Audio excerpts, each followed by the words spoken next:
Indonesia stands on the top of the most beautiful countries list.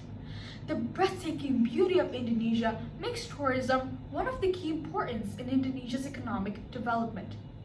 As a nation of thousands of islands, some parts of Indonesia have tremendous beauty that should be shared with the world. Ranging from Kai Islands to Puncak Jaya, Indonesia's beauties vary. We have a unique tropical ecosystem that cannot be found in many countries, making Indonesia a very prominent tourist destination spot. But tragically, everything changed with the COVID-19 pandemic. The whole tourism industry suddenly went into complete darkness.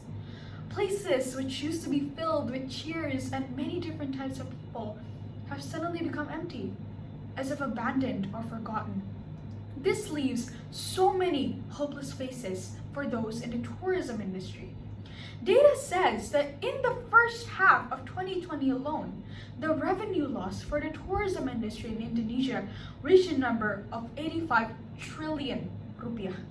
That's insane, right? However, let's not dwell in sadness. As a famous proverb says, fall 7 times, get back up 8 times. I want to invite you to work together to get back up from this situation. What should every stakeholder, including the government and us, do to ensure that the Indonesian tourism industry will be better? Let's join on this journey with me. Good day everyone, my name is Ayra Sirait. I'm from Sekolah Pelita Harapan, Kemang Village. Today I'll be presenting a speech titled Travel Local, Together We Rebuild the Indonesian Tourism Industry. Firstly, I would like to invite you to endorse local travel among our people. We have all observed that a lot of Indonesians, if they have the choice and the opportunity to, they would rather travel to another country than to travel within Indonesia. If we ask ourselves, why does this happen? We can come up with several answers. Some might say it's because there are so many places that offers what Indonesia can't, whether it's season, culture, or even food. Others may say it's just because some people want to explore those places, it's somewhere on their bucket list.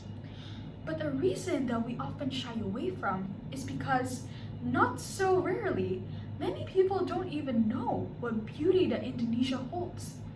This is because there is often a lack of promotions and the fact that a lot of Indonesians aren't exposed to the wonders that our country can offer.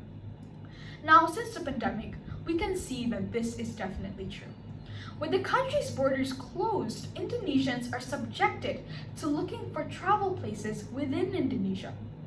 I've seen with my own 2 eyes how many people have gone from traveling to other countries to exploring places in Indonesia. Some tourist destinations and traveling companies have realized this and took measures to promote to local Indonesians instead of foreigners like a lot of them used to do. So with the right amount of exposure and timing, more local tourism is definitely possible. An example of a beautiful place that can be said as underrated is Danau Kaolin. It's an incredible place in Tanjung Pandan where it seems like snow has covered it, even in this tropical weather. They also have blue and green lakes, which makes them look like it came out of a fairy tale. It looks like a place that has incredible potential to be a very hot tourist destination spot. So, why isn't it very popular? The answer is simple. People don't know about it. As someone who was born and raised in Indonesia, I didn't even know about this place before I researched on the hidden gems of Indonesia. But now that I do, I quite feel sorry as it's such an incredible place but it isn't known. This makes its beauty seem very wasted. Knowing that Indonesia has such incredible places such as Danau Kaolin that people are often unaware of, Indonesia should take measures to promote these places. Measures that have been proven to be very successful in promoting places are promoting in social media and partnering with popular influencers to promote these tourist destinations. Through this, travel lovers will be able to connect with the advertisements and the partnerships, and they'll be able to find a new place to venture to. With this, people will know more about the natural destinations that Indonesia has, and they will open their options further with more tourist destinations being exposed to them. This could potentially increase tourism in Indonesia, bringing it back to its former glory. And don't forget, we also need to endorse responsible traveling. Do not litter and do not ruin the beauty of Indonesia's destinations. Secondly, is the importance of further developing and enhancing our tourist destination spots. Now we have these tourists willing to come into our local places, but how can we ensure that they're comfortable? How can we ensure that they will keep on coming? Another reason why a lot of Indonesian tourists resort to foreign countries for travel is that these foreign countries often provide a more comfortable accommodation and services for them compared to local services. Also, a lot of foreigners have the perception that Indonesia is still very traditional and our facilities aren't fit for their more modern preferences. This is why a lot of foreigners prefer to go to Bali instead of other destinations in Indonesia. Not only due to the exposure that Bali gets, but also because the facilities in Bali could rival the facilities in the capital city of Jakarta. A lot of people invest and open modern businesses in Bali because of Bali's popularity and an ensured large number of customers. If this strategy could be implemented by the government to less popular places in Indonesia, more people will want to come.